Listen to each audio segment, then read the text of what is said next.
Welcome to Wheels Off, a show about the messy reality of the creative life. I'm Rhett Miller. That's when it got wheels off. We started up and we ain't gonna stop. Oh, said I like it or not. That's when it got wheels off. If you're not familiar with Tift Merritt, I don't know what to tell you.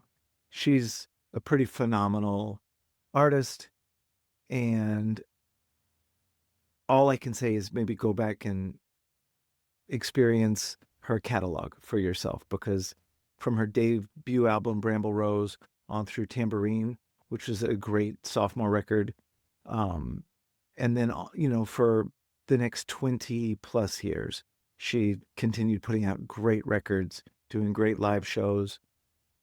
She's always been outspoken and an activist and someone whom I really admire as a human being.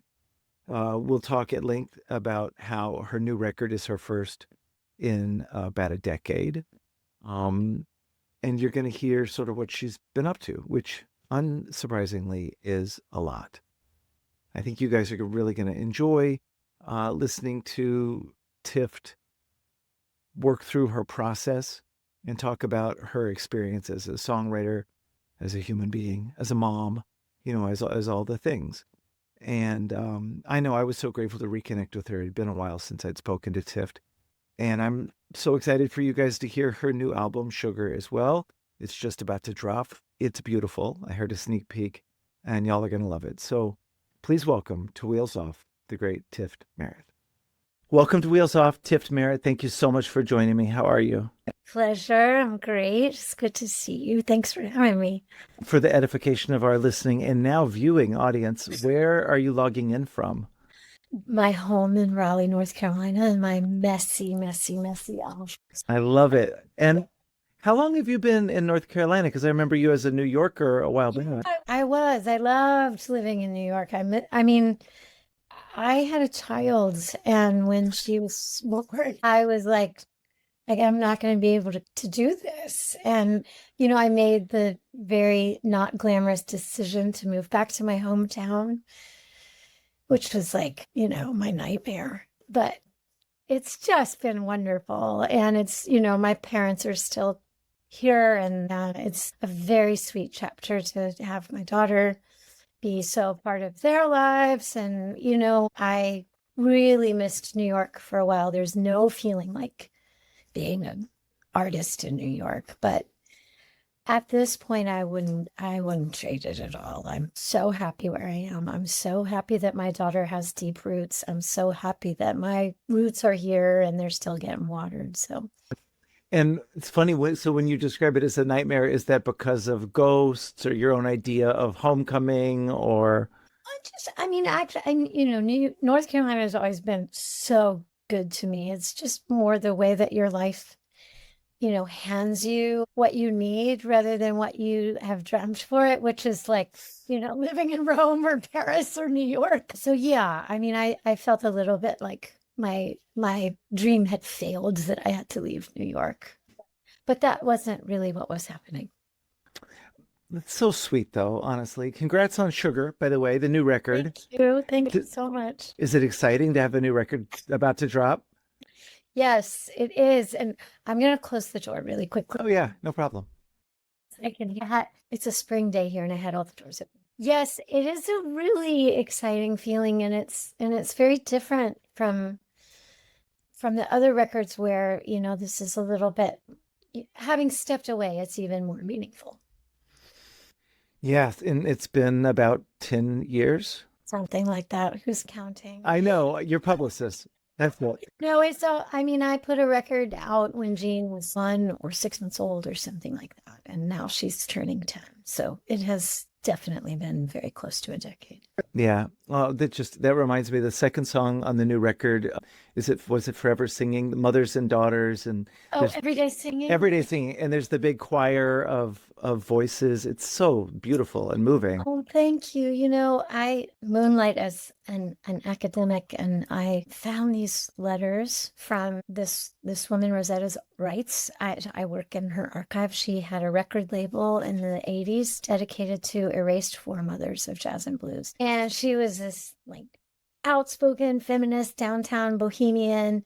And she was writing letters with her friend that was an anarchist writer, single mom. And they were talking about Reagan, and fascism, and the nuclear bomb. And they both gotten divorced, and they were both talking, like pumping each other up and talking about the importance of daughters. And they both had daughters. And I just thought, oh my gosh, this is like what me and my friends say to each other. This is so inspiring. So I wrote that song. All the verses are sort of lifted from their letters. And then when, we had all the things that happened in academia this past year. And so North Carolina is really a research hub. We have the research triangle, much for scientific research, tech research, and so many women lost their funding. And so I just kind of put the word out that I wanted women who had been affected by all of this to come.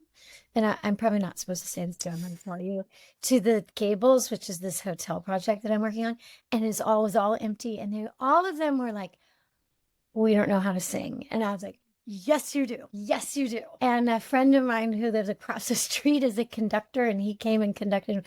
We had the best party. We had the best party. Boy, that makes it even more moving. I love that. Special. It was so special. That's so sweet. So your life in academia, I know you're at Duke doing some stuff, or you have been.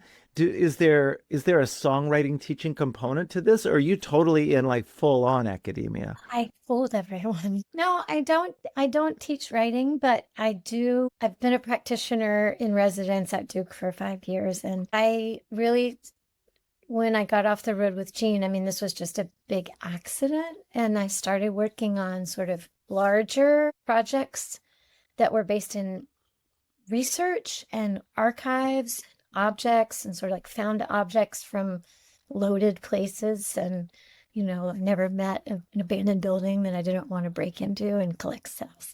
And that, it turns out, archives and archival research and material culture and finding storytelling within those things is a legitimate avenue of research. And it's, really creative process and material culture as research and as creative process. And then, from that, I slowly through this archive started seeing how these women were erased through updates in technology and distribution. And there are these gatekeeping moments where, whoever is in charge gets to say whose music is important and what music is worth monetarily and what music even is. And so through that lens, and I started doing a lot of advocacy and public policy work with the School of Public Policy, Sanford School of Public Policy, because you know very well that this is happening to musicians in a way that is just upending our economy again. And really, I think it's a good on-ramp to talk about tech exploitation in a lot of different avenues. So that's kind of what I do. Oh, so I wondered, now, will you be putting that on hold to go out and be a rock and roller again? Musician. I mean, I can't wait to play shows. And,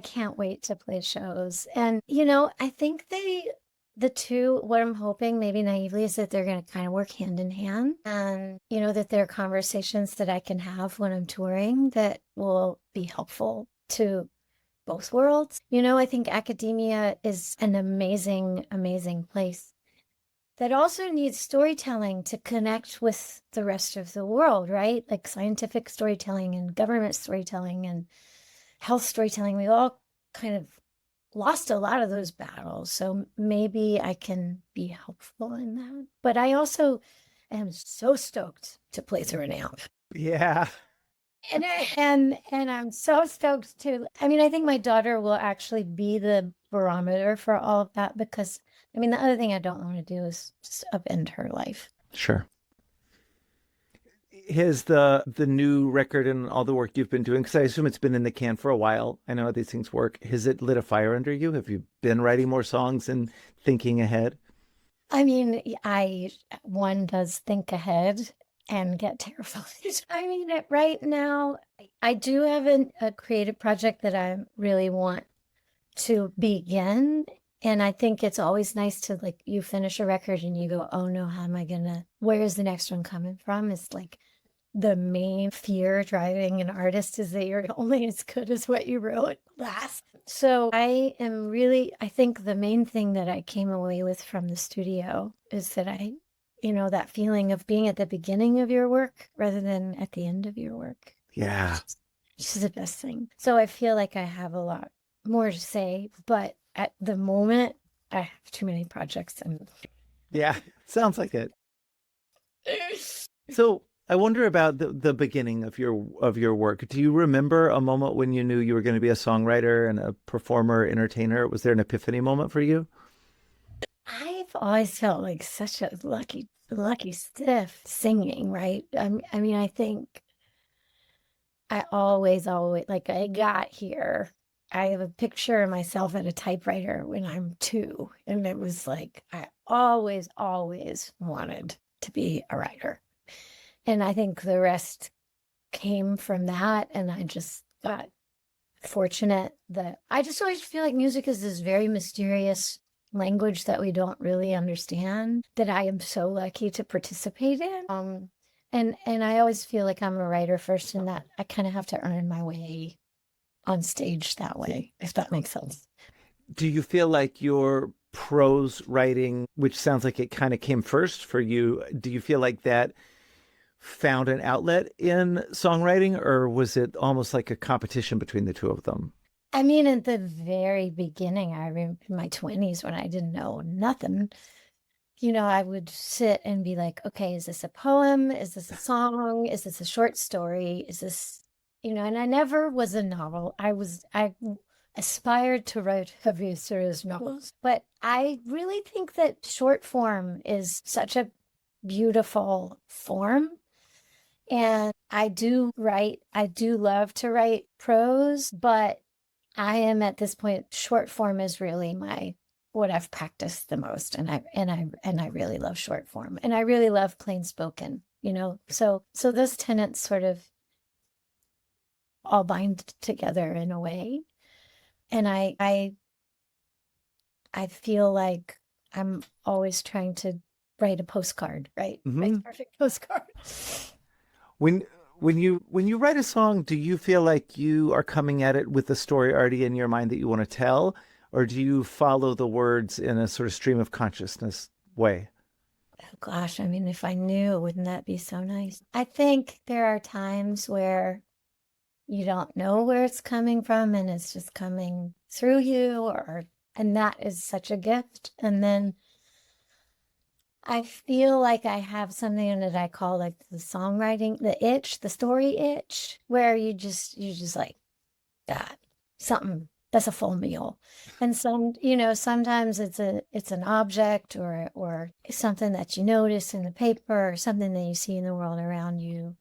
But, I think it's real important to look outside ourselves right now, and always to, like, what about the collective can I look at? And sometimes that's what objects do. And, there's a lot of good granular reality with them, like the language of where they came from and when they were made. There's stories in that too. And sometimes those juxtapositions, that friction is what gets me started.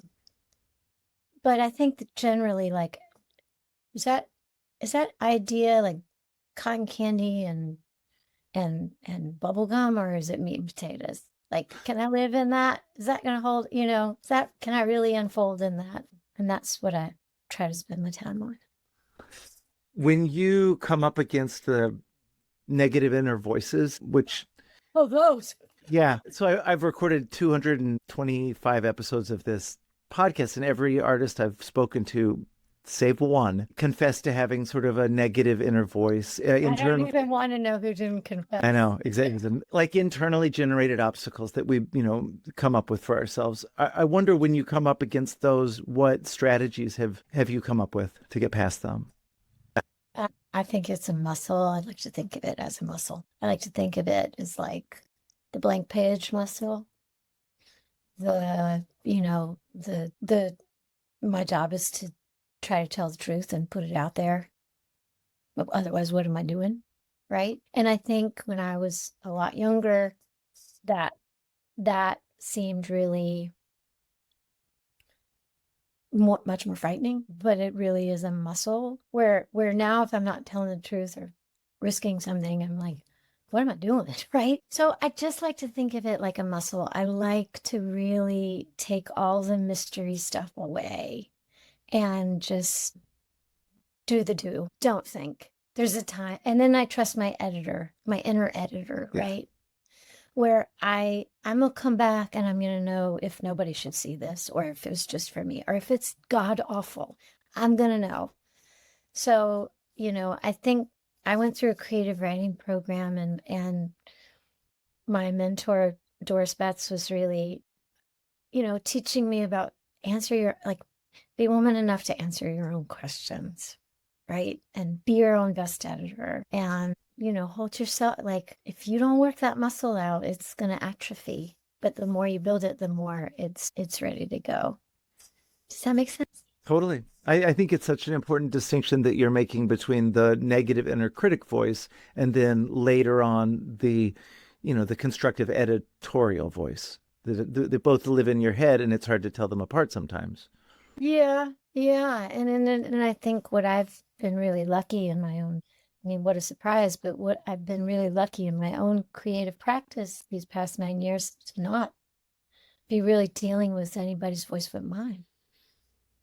And that's a whole different thing when you're out in the world and everybody has opinions about what you're doing. So there's, sometimes the inner critic is a tough one, but that what you're up against there for sure. So that's been really nice to sort of be in my own bubble with all of that. Now, your academic life doesn't involve interfacing with like undergraduate or No, graduate. I It does. do. I do. Wow. What has that brought into your experience? Well, let's see. A lot of these young people are so amazing and hopeful and do really great work and show me things, teach me things. And the flip side of that is that I forget how much I know just by hanging around for 25 years. Mm-hmm. I think they're facing a tough world, man. I just think about like back when we started, when it just seems, I'm always like, how was I that brave? I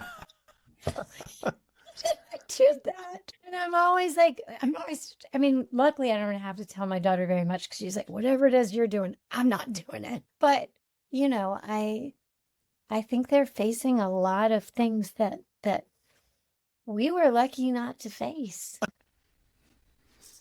I've been teaching at a college in New York for a couple of years, and it's the same thing. You watch these young What do you people teach? songwriting. My daughter goes to school at Parsons, so I took a job at the new school to pay her tuition, That's awesome. which such a hack. And The new school is such a cool place. it is really great, but I didn't think I would enjoy it as much as I do. But it's what you're saying. They're so brilliant. These young people, you look at right off the bat, and at the age of my own kids now, and I just think, oh, they're gonna hate me. We're never gonna get along. And then 3 weeks later, I know all their names and love them. And yeah, but what you said about learning from them it's what I've discovered as well. I just think that's so sweet. So okay, there's a lot of really usable wisdom already that you've shared in this conversation. I wonder if you'd be willing to try and distill it. Imagine a 21-year-old version of the age of those kids that I'm not supposed to call them kids, students. I know, I know. But imagine a 21-year-old version of yourself in today's world and what advice you might give her. I mean, that's a bit of a close to home question, but I think it's trust your instincts. I think I hope it's not true anymore, but I think women are taught to keep themselves small and to behave and to make their labor invisible and to be invisible and then not inconvenient. And I just think I wish I could tell that young woman to trust her instincts and don't worry about what she's worried about. But, I think there's also like, what have I learned that I would tell other 21-year-olds and myself is that, really the only important thing is to put love in the world. I love that. Yeah. It's funny. It's what you were saying about, searching for truth in your own work. It's otherwise, what are we doing? That's so sweet. Well, I'm really excited for this new record and the site. And I'm glad that the world has, you never really left, but I'm glad the world has you back in it as a. No, I think I did. I really thought it was done. I like mourned it and I was like, okay, I had a run and that's over now. And I really, and the great thing about that is that I was okay, I got to the place where life's pretty great off stage. So, it is sweet to come back and scary. And, all the blah, blah parts of this business still are there. But, I did leave. And it was kind of powerful to do that in ways that surprised me. I remember talking about that exact thing with Kathleen Edwards for her stepping away. I don't know if you've ever discussed that with her, but I don't know that her experience was the same as yours. Certainly none of ours are, but it's funny the idea that you were pulled back into it. I think it's great because I think you're great, but also I think the representation of you as a strong, powerful woman making art and like advocating for the women who make art and are overlooked and whitewashed out of it. I think it's great. I'm really grateful for what you do. Thanks. That's so kind. I'm having a really good time. Feels really meaningful to me, and I think being a parent just sort of like is this very powerful colander, right? Yeah. Like anything that doesn't matter is gone. I'm only here for so long. I must make it as good as possible for this child when I'm gone. Yeah. It's funny. I think we deal with this a lot as parents who are also artists, especially entertainers, and the idea of when we do our work, there's an element of trauma that we're giving our child because they have to share us with the world or we leave them or. Oh, that's interesting. I don't know if that's something that, but for me, I've also thought that the idea that we are modeling someone doing the thing that they love and are meant in many ways to do. Also. Well, I think that's very, yes. And I will say that, I think I don't leave my daughter very often, really and truly. That's why I stopped touring. Yes. However, I write about her. She's not super happy about that. And, she definitely, what I do makes an impression on her, right? However, like I'm just a busy, messy woman, right? And I get it really right sometimes, and sometimes I don't. And sometimes I'm broke, and sometimes I'm not. And I feel like maybe that's not the easiest trad wife version of the story, but like I think it's really valuable that she sees that and she knows it's normal. I mean, she sees me making my dreams real, and I just have to stop there and say, sometimes the laundry isn't done. Yeah.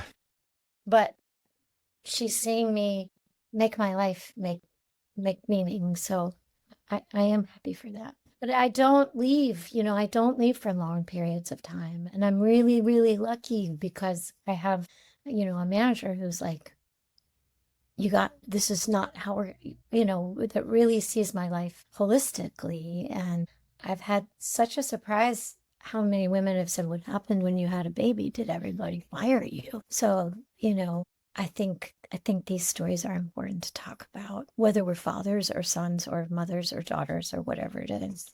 Yeah. Well, I could talk to you all day. You're the best. Thank you so much for doing this. And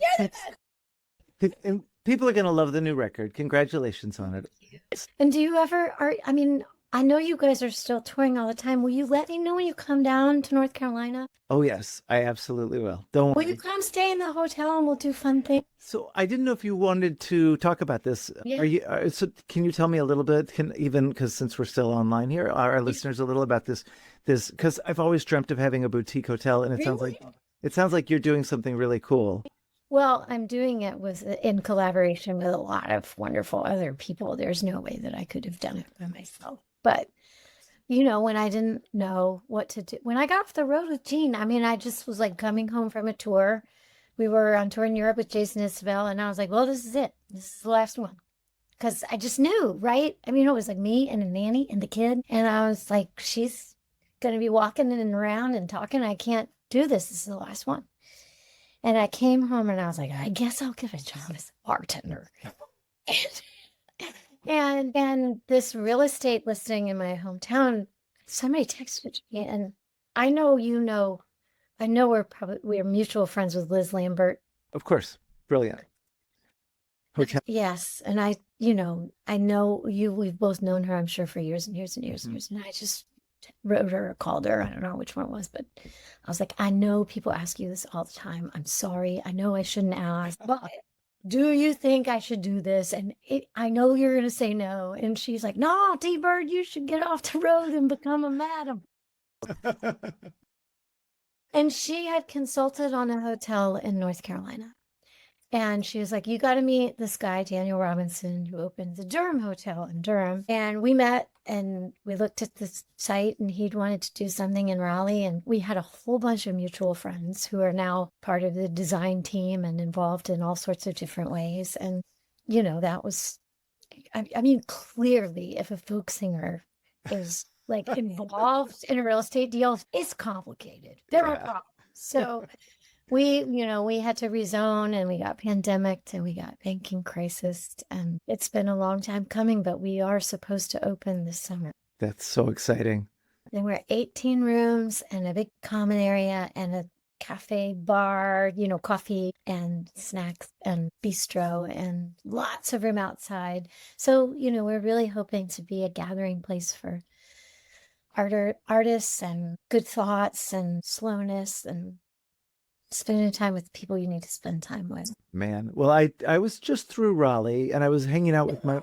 Yes, it's okay. You'll know next time. My buddy Michael Casey, the magician, and if you don't know Michael, you should. He's a brilliant. He's a pharmaceutical researcher by day and an incredible rock and roll magician by night. But he was driving me around, and I was just thinking, man, I could live in Raleigh. It's a good town. Yeah. Don't tell anybody else. Well, too late. I'm the editor. Chop it out. Next time you guys come to the Gables, and we'll take good care of you. I love it. Well, thank you so much, Tiff. This has been an incredible pleasure. You're the best. For me too. So lovely. Thank you so much, Rhett. Have a great day. Thanks. Thanks.